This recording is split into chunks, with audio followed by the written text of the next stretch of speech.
Vale, ahora vamos a ver cómo organizar tu espacio de trabajo dentro de Unreal. Puede parecer una tontería al principio, pero cuando lleves un montón de horas trabajando, vas a agradecer tener todo en su sitio.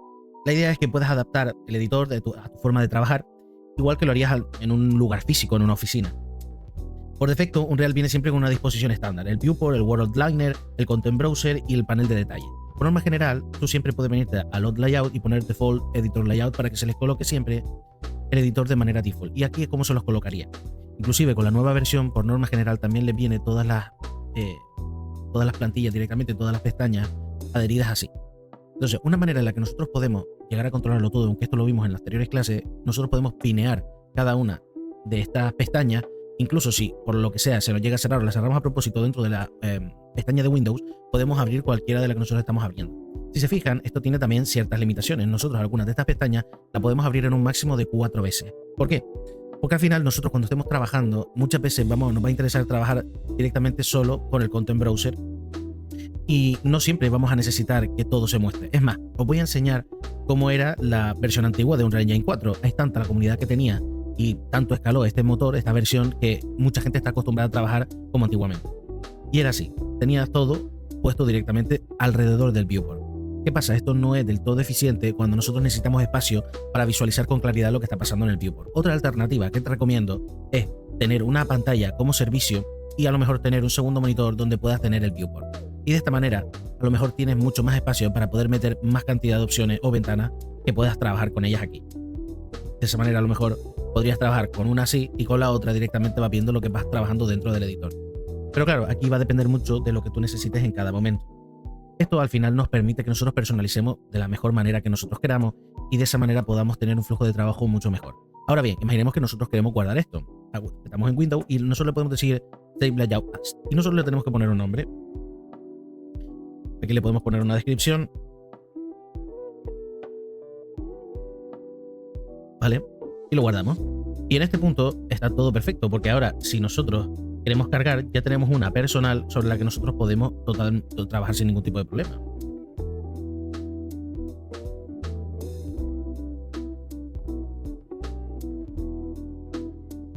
Y creo que se nos guardó con este nombre, si no me equivoco. A ver, vamos a ver.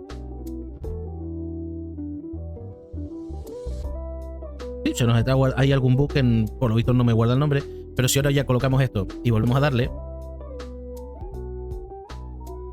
vamos a ver.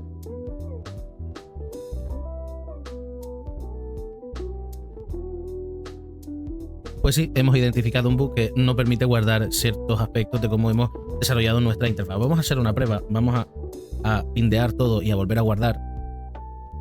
Perfecto, ya lo tenemos aquí. Guardamos y le damos a Save Layout. Vamos a poner 2, vamos a poner 2 y guardamos. Aparentemente se ha debido guardar, pero no se guarda. Bueno, lo importante aquí es que nosotros ahora vamos a reiniciar y vamos a ver si eso se soluciona. Vale, ya hemos vuelto, ya he cargado directamente el layout básico de Unreal Engine 4 y vamos a probar a ver si se coloca el que nosotros hemos hecho. En principio se coloca, pero parece que el bug donde reside, ya lo arreglarán supongo cuando ya grabe este vídeo, no se coloca directamente el nombre que nosotros le hemos puesto. Si se fijan, por mucho que lo escriban no aparece, pero fíjense en la ruta que tenemos aquí, pone layouts y pone el número 2. Eso significa que realmente el sistema sí que guarda el layout que nosotros hemos configurado, pero por algún motivo no está guardando el nombre que nosotros le estamos poniendo. Pero bueno, ya lo tenemos en cuenta para esta versión de la 5.6 y en algún momento en alguna de las actualizaciones lo acabarán arreglando. Vamos ahora a ver cómo podemos trabajar directamente y cómo podemos versionar diferentes formas de trabajar con el viewport. En este punto nosotros tenemos en esta esquina diferentes formas en las que nosotros podríamos poner más de uno de los viewports para poder tener diferentes perspectivas.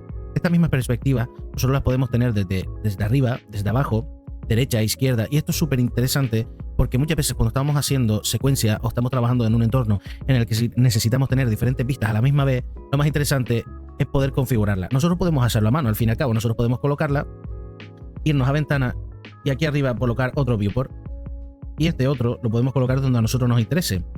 Mi recomendación en este punto, y hay que tener en cuenta esto, ahora mismo los dos viewports están trabajando en real time, es decir, todo lo que va pasando está pasando a la misma vez en los dos viewports.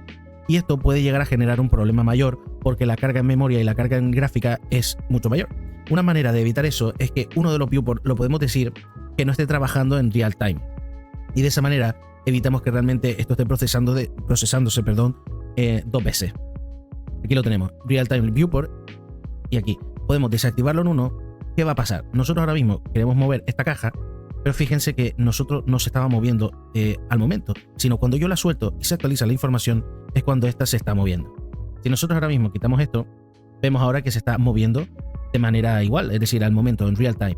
Y esto tenemos que tenerlo en cuenta, porque cuanto más potente sea nuestro ordenador, pues más podremos hacer cualquier tipo de modificación y trabajo. Pero si lo que quieres es ahorrar recursos y tener varias pantallas, lo mejor es siempre desactivar en las demás el real time y en una tenerlo activado para tú poder ir trabajando sobre cualquier tipo de modificación. Una vez que ya tengamos esto claro, imaginemos que a mí lo que me interesa es colocar diferentes tipos de pantalla, pero claro, es muy tedioso tener que colocarnos nosotros a mano. Una manera en la que nosotros podríamos evitarlo es dándole a los tres puntitos, y aquí tenemos diferentes que ya han desarrollado la Epic para poder trabajar. Sobre todo son muy eficientes para según qué cosa nosotros vayamos a hacer. Y luego, dentro de cada una de estas, aparte de poder desactivar el real time, podremos también activarle diferentes tipos de vista. En este caso están en la vista de tipo wireframe, que es para ver la malla estática que tiene cada uno de los objetos, pero nosotros podemos ponerle que tenga una vista de tipo lead, para ver cómo se vería dentro de nuestro juego. Si en algún momento también queremos ahorrar recursos, en vez de estar utilizando el lead, en cada una podemos utilizar el unlit. Esto lo que no te vuelve es ver la imagen, pero no ver la iluminación. Y de esa manera da igual si está oscuro o es de día o hay mucha luz, eso no nos va a afectar para saber cuáles son los objetos que están en nuestro escenario.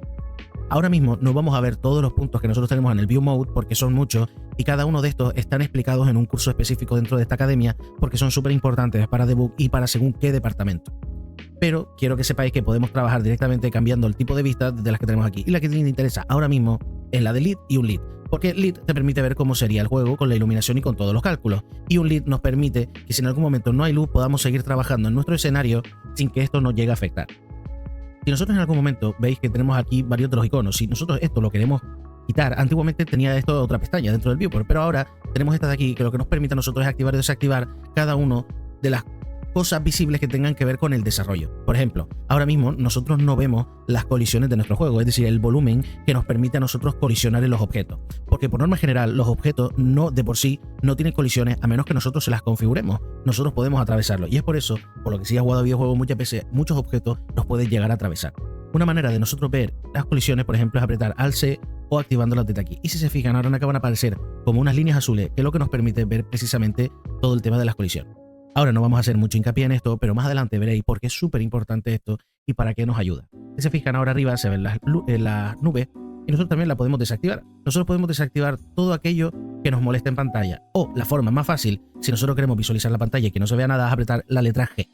Una vez que ya apretamos la letra G, si se ven, desaparece y entramos en modo juego. También lo pueden activar y desactivar desde estas mismas opciones, que es el Game View. Vamos a ver ahora otros tipos de herramientas y otras cosas que podremos ir haciendo.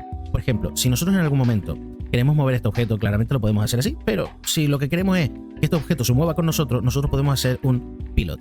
El pilot lo que nos permite es que el objeto se va a adherir a nosotros o nosotros nos vamos a adherir a él y lo vamos a pilotar y cada movimiento de nosotros va a ser el objeto.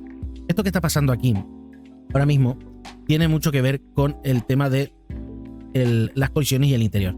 Entonces, tiene mucho también que ver con el tema de pivote. Si se fijan, ahora la caja está completamente girada. Y es porque en nuestro movimiento de rotación y traslación nosotros la hemos movido. Entonces, vamos a venirnos hacia atrás, vamos a darle a Control C para colocarla en su sitio. Una de las cosas más particulares de trabajar con las diferentes vistas es que nosotros podemos medir las distancias y calcular cómo está todo. ¿Cómo podemos hacer eso? Si nosotros nos vamos a la vista top y nos acercamos a nuestras cajas, nos damos cuenta de que nuestras cajas están colocadas a través de un grid. Y cuando nosotros lo movemos, si se fijan, se está moviendo de grid a grid. Para nosotros calcular qué representa ese grid significan 10 puntos en el espacio. Si nosotros podemos ampliar aquí a 50 y nuestro grid ya se cambia. ¿Y eso qué significa? Vamos a verlo más visual. Si lo ponemos en 1, cada uno de estos cuadritos es un espacio. En el momento en el que nosotros marcamos aquí 5, significa que este cuadro grande representan 5 pequeños. Y cada vez que son 10, representan que estos son 10 cuadros pequeños. Entonces nosotros podemos moverlo de 10 en 10 para tener un mayor control sobre el movimiento. Pero también para qué nos sirven este tipo de vistas. Si nosotros apretamos el botón de la rueda del ratón y arrastramos, nos damos cuenta que nos devuelve un 40. Para visualizar mejor lo que yo les estoy diciendo, vamos a verlo en la vista frontal. Aquí lo tenemos. Vamos a darle para atrás y aquí tenemos el cubo. Si se fijan, ahora mismo el cubo está, el punto de pivote se encuentra justo en el centro de este cubo. Pero el punto del centro del mundo se encuentra aquí, que es esta línea que vemos. Si nosotros desde aquí hacia abajo tiramos, vemos que hay 20 puntos de espacio entre donde está colocado el objeto y el suelo completo. Pero claro, ahora si nosotros con el objeto seleccionado nos vamos a detalle, nos damos cuenta de una cosa muy particular. Esta es la separación en el eje Z, es decir, esta que vemos aquí en azul, lo que nos separa del suelo. Pero claro, yo aquí he calculado 20 y aquí me aparece 70. ¿Por qué? Porque realmente este calcula su posición no con respecto al volumen del cubo, sino con respecto al pivote que tiene el cubo. Si nosotros sacamos este trazo justo desde el centro hasta el centro, vemos que ahora sí que mide 70. Y esto es súper importante tenerlo en cuenta, porque cuando nosotros calculamos las posiciones y nosotros también vamos a mover un objeto o a generarlo desde otro o con perspectiva desde otro objeto, tenemos que saber exactamente desde su punto de pivote en qué posición final tienen que estar separados. Por ejemplo, si se fijan aquí hay 140. ¿Qué quiere decir? Desde su punto de pivote al otro punto de pivote hay una separación exacta de 140. Nosotros podríamos eliminar estos dos objetos y spawnearlos en pantalla con una separación de 140 en una posición específica del espacio y aparecerían con esta distancia de separación. De todas formas, ahora esto lo veis un poquito más práctico, más teórico. Más adelante veremos por qué esto puede llegar a ser increíblemente útil, sobre todo cuando estamos haciendo diseños de escenarios y cualquier otro tipo de gestión a la hora de hacer diseño de niveles. En definitiva, nosotros podemos hacer diferentes tipos de gestiones, modificaciones y adaptar todo nuestro escenario y nuestra interfaz para que podamos trabajar de manera mucho más útil. Incluso esta pestañita azul, que ya les he dicho creo que en otras clases, lo que nos permiten es que nos enseñe la pestaña para nosotros poder mover cualquier parte del editor. También le podemos dar a High Tabs y esto se colocaría. Lo mismo pasa con cualquier otra ventana. Si nosotros la desbloqueamos y la ponemos fija y lo que queremos es que se mantenga fija, le vamos a High Tabs y ahora esta ventana se va a mantener fija mientras nosotros trabajamos y no vamos a tener que ver la pestaña. Esto no solamente es algo a nivel visual, sino que lo que nos permite también es que el hecho de no tener la pestaña evita que nosotros podamos arrastrar por accidente o descolocar toda la interfaz. De momento no vamos a ver mucho más, aunque veremos mucho más trucos de cómo utilizar toda la interfaz en nuestro proceso de trabajo. Nos vemos en la siguiente clase.